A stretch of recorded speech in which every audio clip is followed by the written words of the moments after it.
Good afternoon, besties. I have just gotten off work. I am back home.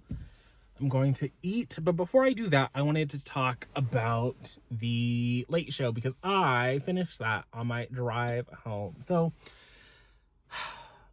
I can't be surprised about how this book ended because I need you guys to know two things about Mr. Michael Connelly. First, like I said, even though his heart always is in the right place, you can never trust the internal affairs person in a Michael Connelly novel. In a Michael Connelly novel, it's not that like the internal affairs person is like corrupt necessarily, but you can't trust them. You just can't. Like, they're always going to be doing something sneaky. And so if a character in the book is investigating the police, they got something up their sleeve. So that was the first problem. And that was really more in regards to the 5 people who got shot up at the nightclub. The sex worker murder actually got wrapped up first. And in another, like, I guess, break from tradition, it had really nothing to do with the nightclub shooting, which is something similar happened in the last Michael Connelly book I read over on the Behind the Paywall. And so for the sex worker, our girl, Renee Ballard, she actually got kidnapped. She got kidnapped. When I listened to that this morning, I was like, I don't know if I really love this. I think that this is kind of a bit of a cliche. When you have a female police officer, they're going to get abducted by the unsub. They are going to be tortured. And I really did not like the idea that we were finally getting a female main character from Michael Connelly, which is crazy because now his new series, I don't know what it's called, but it's taking place over on Catalina Island. That is also the female main character. And so it's like, we're just getting to meet this woman. I really don't like the idea that she has been abducted and she doesn't ever know if she was sexually assaulted by this man. I'm choosing to believe that she was not sexually assaulted by this man because I can't have that happen. But like, the narrative is very like, maybe it did, maybe it didn't, we'll never know, which I think is crazy. So she got abducted by the person who abducted the sex worker earlier in the novel. And we believe that they held that person for 5 days. So during the torture of our girl, Renee Ballard, he actually was like, you know what I'm going to do to actually torture you, what would actually really get you like to freak out, is if I go get my ex-wife and I murder her in front of you. Craziness. So while the killer runs away to go get his ex-wife, who also works in the sex industry, she used to do porn and now she does like, she directs. She's a director. She's a business woman. You love to see it. And so when he wants to go abduct her now, our girl Renee Ballard managed to get herself free. And so when he comes back in, she stabs him repeatedly with the pieces of the broken chair. So she saves herself. She saves the ex-wife. Everybody's happy. Everybody's, living large or whatever. Except our girl Renee Ballard, she is getting investigated because she did kill a man. So they do have to open a use of force investigation, which is nothing new in the Harry Bosch universe because Harry Bosch be using force. Not necessarily typically in way, I guess in The Wrong Side of Goodbye, which was the last book I just read, he did shoot a suspect in the spine. He did do that. He did commit that. And in book 2, he definitely committed murder. Like, not even use of force, like just straight unadulterated murder. But it is what it is. And then in Nine Dragons, which I told you guys was like peak, he was running around like fucking Liam Neeson and Taken. So use of force in this series is nothing new to Monty, but at least Renee Ballard was actually justified because she had literally just been abducted. She had been tortured. She had been left naked, tied to a chair, and she thought someone else was going to get murdered. So she definitely deserved to stab that man repeatedly with her broken chair. Like, she earned that kill. Anyway, crazy to say. I know. Crazy to say. So that first storyline is under wraps. But we still have to deal with the 5 people who got murdered at the nightclub and was a police officer involved. That part of the storyline I don't think it was handled that great. Like, it worked. Like, we got there in the end, and we did, like I said, it was a person, and it was a person who was investigating the police. But that didn't seem to be, like, their whole job. Like, they were also working on, like, they're working on, like, a human trafficking situation, which I guess if you're working in human trafficking, you would get to be around the kind of people that were murdered at the nightclub, because it wasn't like, oh, just random people got murdered at the nightclub. It was a collection of people who were into criminal activity themselves. And so it makes sense. And there was like a little fake out, like the book really wants you to believe that it was like her former lieutenant who had made an unwanted advance toward her and then totally shocked her career by moving her into the late show, which is just working the night shift. Like, so we really do spend a lot of the book with her believing that it's this man, and then she is forced to confront the fact that, like, no, he is like a horrible person, and you know, he did make an advance toward her, but he did not kill 5 people and her ex-partner. And so in the end, she was able to get justice for her partner, and you love to see it, and she got to live another day. He also, over the course of the investigation, the man that made that unwanted advance, her former lieutenant, was like, oh, you should come back to work robbery homicide with me. And she's like, are you going to admit what you did? Because if you're not going to admit what you did, like, we ain't moving on from shit. Like, thank you for being here and getting this man and arresting him and getting justice for my partner, you know, and listening to me for once, because for the entire book, he had not really been interested in anything she had to say. So she was like, I appreciate that you set your little shit to the side and we were able to take this man down. But until you can be like, yeah, I pushed you up against the wall and tried to kiss you and made an unwanted advance and ruined your whole career, then why would I come work for you again? Like, let's be fucking serious, sir. And so that was The Late Show. It was a good time. Do I think it's a good place to start with the Michael Connelly? I still think you should start with the Jack McAvoy. And if you enjoy the Jack McAvoy, then you can just kind of pick where to go. I'm hesitant to say start here because I haven't read the second book in the series yet. And I can say from experience that if you read the stories out of publication order, and I already spoiled some things for you, but if you read them out of order, you're definitely going to get spoiled for what I think are some of the, I don't even know if they're like the big moments in the series, but like some of the more life-altering situations, like you're gonna get spoiled for it. And Michael Connelly is the kind of a man who loves to repeat himself, particularly in the Lincoln Lawyer books. For whatever reason, in the Lincoln Lawyer books, he is constantly like going, and then this happened, and then this happened, and this is a remembrance of this other thing. And it's like, maybe it's because I'm, you know, marathoning and I'm, you know, running through like a fucking Tomb Raider. But I remember these things are. Look, I don't need you to remind me, but maybe if you're not marathoning, these are like welcome reminders that, oh yeah, like these are all things that have happened over the course of the series. After I finished The Late Show, I listened to about 15 minutes of the next Michael Connelly book I need to read, which is Two Kinds of Truth. I say 15 minutes. I'm listening on like 2.5 times speed, besties. So 15 minutes, 7 minutes, you know, 6.5 minutes, whatever it is. I'm enjoying Two Kinds of Truth. And already we have gotten to the setup, which is Harry Bosch is being contacted by his former partner because he no longer works at the LAPD. He is out in the San Fernando Police Department as a full-time person, seemingly still, even though the person he was supposed to be replacing or working in lieu of is finally back from injury reserve.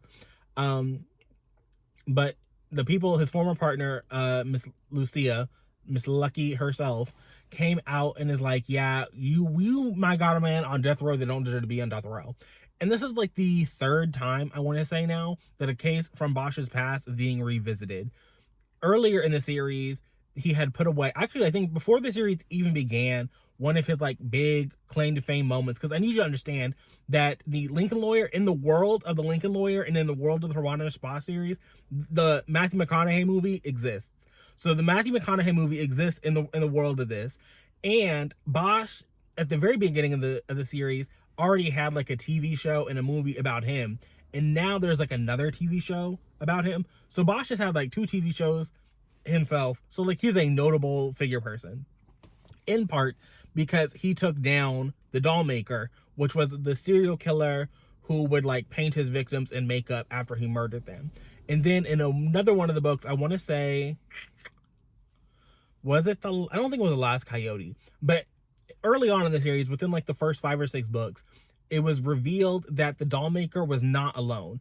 Oh, it was the Concrete Blonde, that's what it was. And the Concrete Blonde, while he was on trial for excessive use of force, he there was a note left for him that there was a body in a slab of concrete. And it was a problem because it had the same MO as the doll maker, except he had shot and killed the doll maker before the series even began. And so the police had to try and do this hush-hush investigation about what was happening here. And it was revealed that there was actually 2 killers. There was the original doll maker, and then there was a man who was using the doll maker as a cover for himself, and he was copying the doll maker, but they were 2 different people. And so he killed one of the killers, but there was another killer still out there. And so and then I want to say in the reversal, this was a Lincoln lawyer book, but it was about a person who had been investigated and they were like, oh, you didn't do it. And then over the course of the investigation, they found out that this man probably did do it. And actually, I think even not Trunk Music, Angel's Flight was another one where, no, Angel's Flight was a different case. That was different. So this is really the third time where we are looking at, I guess technically the reversal was not a Bosch conviction. I don't think that was the truth. But this is a third time we were revisiting a case that somebody's investigating, but like, yeah, this man did it, and maybe they didn't do it. I guess it's really only as close and similar to the Concrete Blonde, which is fine because the Concrete Blonde was actually a really good story. There was a lot of stuff happening in that one. It was really satisfying to read. So I'm excited for Two Kinds of Truth, but part of me also does wish that like the 20th Bosch book wasn't a similar something we already had. Hello.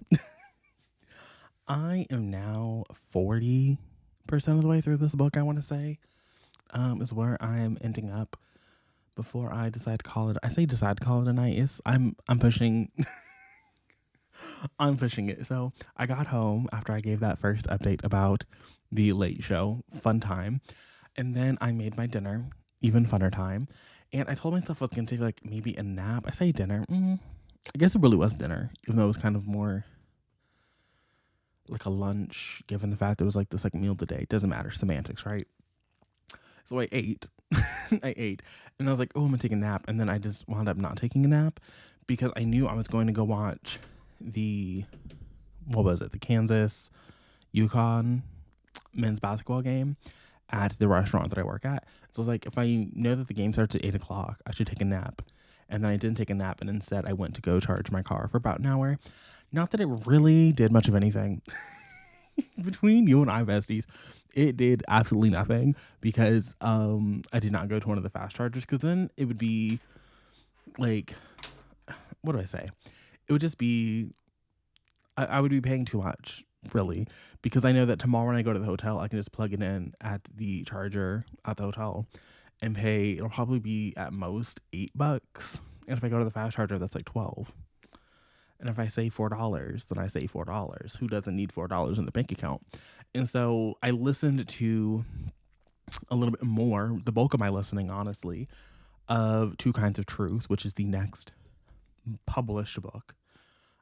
It is the last book that is a Harry Bosch solo title. So for that, I don't know, it does feel like an end of an era. Like, I understand that you and I did not really go on this journey fully together, and a lot of this journey is behind the paywall, but like, this feels like such an end of an era kind of a moment.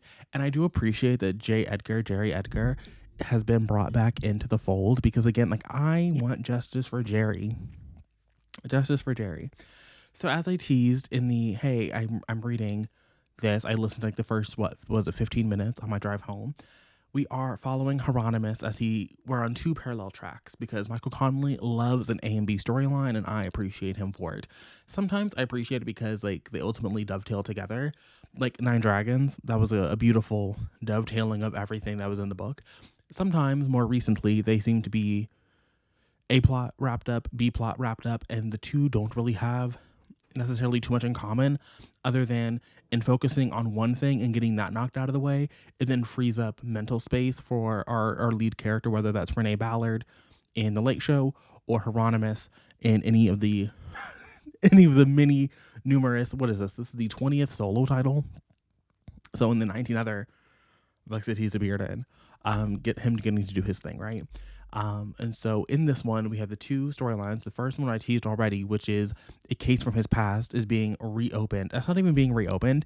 They're completely about to go to the judge and be like, hey, let this man out of prison. We don't think he did it. And which would be good. Like, we shouldn't have innocent people sitting in prison, fictional or real. But besties, I don't think this man was actually innocent. I think that there is a conspiracy afoot. And it's only just because Hieronymus thinks there's a conspiracy afoot. And I say this as a person who has routinely said behind the paywall that Hieronymus cannot be trusted. Okay, besties? I think you need to understand this. Hieronymus is a bad cop. Okay? He's not good. He's good at his job, but the methods in which he goes about them, like, questionable. So when the defense attorney is saying that he's planting evidence, do I think that Hieronymus would plant evidence? No, I don't think he would. I don't think that is a bridge too far from my man Hieronymus. But he would do something weird. And so I don't think it's out of the realm of possibility for him to have like made a mistake, because I've seen this man make mistakes. Anyway, so that is the one plot line. Then we have this other plot line where a pharmacy, two people got murdered at this pharmacy because the son realized that his dad was like in cahoots is not really the best way to put this about, I guess. But his father was being used by a drug cartel as to like, he was getting people with valid prescriptions to fill their prescriptions at his pharmacy, but the valid prescriptions were being written by a doctor at a pill mill. And so it's very that. I think there's a documentary that I watched on HBO that tackles this subject matter about this kind of a situation. Also, I need Michael Connelly to come to the carpet for a second here, because later on in this book, this isn't super important, but a couple books back in the Hieronymus Bosch series, there was two cops in Vice, so like sex crimes, who were they were utilizing a plastic surgeon and two sex workers, and they were what was the word I'm looking for? They were extorting the plastic surgeon for money and then using the sex workers as part of the blackmail for some of their crimes. And they had also murdered like 3 or 4 people. And over the course of all of this, Mickey Holler's private investigator got roped in because Mickey Holler got roped in. And so they ran the private investigator off the road. And we knew that in that book, right? As a result of that, apparently he became a Vicodin addict. That wasn't in that book, but I'm just now learning this 2 books later. Is it 2 books later? Yeah, because it wasn't in The Wrong Side of Goodbye. It was in the one before that, which was a book title that is eluding me at the moment. But in that book, yeah, apparently that happened, which is crazy because the same thing happened to Mickey Holler. So way back at the very beginning of the Lincoln Lawyer series, at the very end of the Lincoln Lawyer, Mickey Holler gets shot by somebody. And so in the next book, we learn that Mickey Holler became an addict, went to rehab, and got clean all in the span between the Lincoln Lawyer and the Brass Verdict. These people becoming addicts and getting sober and getting clean off page is crazy. Like, I know you guys know me, and so you guys know that like wild swings in time are things that I hate. And I really, I guess there's a lot that is actually like questionable, or like we could take issues with in the whole Hieronymus Bosch extended universe. But the thing that really grinds my gears and does not butter my biscuit is these wild swings between books. Like, we're constantly learning information that just like, oh yeah, that happened. Like, Michael Connelly really just like be plucking shit out of his head and be like, this is now canon. And I can't argue with him on it. But like, what do you mean that Cisco Wachikowski became a whole Vatican? And maybe that did come up in the Lincoln Lawyer books, but I don't think that they did. Like, because we discussed that yesterday, it had to have been between, because that book where they got all of this, I think the most recent book would have been Resurrection Walk. And then between Resurrection Walk and the Law of Innocence, I think those are the 2 Lincoln Lawyer books that bookend this section of the bibliography, but don't hold me to that, Bessie. So hold me to that. And so like maybe it came up. And again, I read the Lincoln Lawyer books all the way back in September, I think. That's when I read those ones. So anything is really, truly possible, but it feels like a lie. Anyway, so the whole pill mill situation with the organized crime, that is the other story that we're following. And to be honest with you, besties, the organized crime aspect of the story is taking precedence here, and we are really following that. Everyone is being assembled. You have all of the like 3 all 3 detectives in the San Fernando Valley office working on this. You have Bosch, we learn, has been demoted again. So in the last Hieronymus Bosch book, The Wrong Side of Goodbye, he was a reserve officer for the San Fernando Police Department. He was a reserve detective man. And so he was supposed to be working part-time, really volunteering as a police officer is crazy to me, but that's literally what he was doing. He didn't have a pension, he didn't have benefits, he didn't get paid, he had like literally nothing. So he had his So The Wrong Side of Goodbye is a story about Hieronymus Bosch who gets reached out to by a billionaire on the verge of death, talking about, please find my heir that I may have sired right before the Vietnam War, like a decade before the Vietnam War broke out in, the 50s. So please find my heir. And then that man dying, and we have to find the heir alongside a investigation into a serial rapist, right? Yes, into a serial rapist. That was where the competing storylines in that book, and it went in some crazy directions. So I guess actually, now that I'm thinking about that, I'm telling you this, back-to-back times, because you had his partner in that book, who wasn't really his partner because, again, he was a reserve officer, but the officer that he was working with on this rapist investigation, she was abducted by the rapist, the serial rapist. And then he went back in the Late Show and did that same shit again. Michael Connelly does do this shit. He does pull a thing where the book's plot lines are not the same, but he will take an element that is very similar. And we already talked about this, how like this isn't even the first time that we are revisiting a Bosch case and having to examine, did Bosch make a fuck up? Like, did he put somebody who was behind bars who shouldn't be there? Not the first time we're doing this. Yeah. Mental note of that. And so far, I actually really am enjoying, to nobody's surprise, I really am enjoying this book. And I'm even more excited for, again, I'm happy that J. Edgar is here. He's actually working for the people who investigate doctors. He like goes around to make sure that people are not running pill mills. Like that's supposed to be what he's doing, but he ain't never been, his heart ain't never been to nothing. He just needs a steady paycheck. And so it's nice to see him back in and getting involved and like getting to operate alongside Hieronymus. And even though Hieronymus and J. Edgar would never really be great partners because they definitely approach the law very differently, which I can understand now, having read a Renee Ballard book, why Bosch likes that girl so much, because she is exactly like him. She is just as impulsive, just as crazy. I guess the only thing that's different is that I wouldn't call her homeless, but she is definitely on the verge of homelessness. I mean, she has her grandmother and she can stay at her grandmother's house, apparently. But this one would be pitching tents on the beach and sleeping at the beach, living out her van. It's a little bit weird. Meanwhile, you have Bosch out here who is always playing in poverty. Meanwhile, this man got a multi-million-dollar home in the Hollywood Hills. Like, sure, he bought that house a long time ago, but then it's important to remember that house in 1994, it got demolished and he was living in a house that had been literally condemned. I want to say it was around Trunk Music time. Yeah, like it was literally condemned, and then he rebuilt it with his bare hands, and there was a shootout at his house at one point in the series. And the shootout at his house was very unserious, but like this man put in a fucking trapdoor. Imagine living in a house with a fucking trapdoor. Like, let's be a little bit serious here. Hieronymus don't know the meaning of the word serious. So overall, I really am enjoying this. Right now, Hieronymus is about to go undercover to try and like bust the drug cartel people. And then in the did this man really do it situation, he has enlisted the help of the man's first attorney, the man who was his defense attorney on trial, because now the man is saying this man suborned perjury. And the lawyer's like, I definitely didn't do that. I definitely did not get on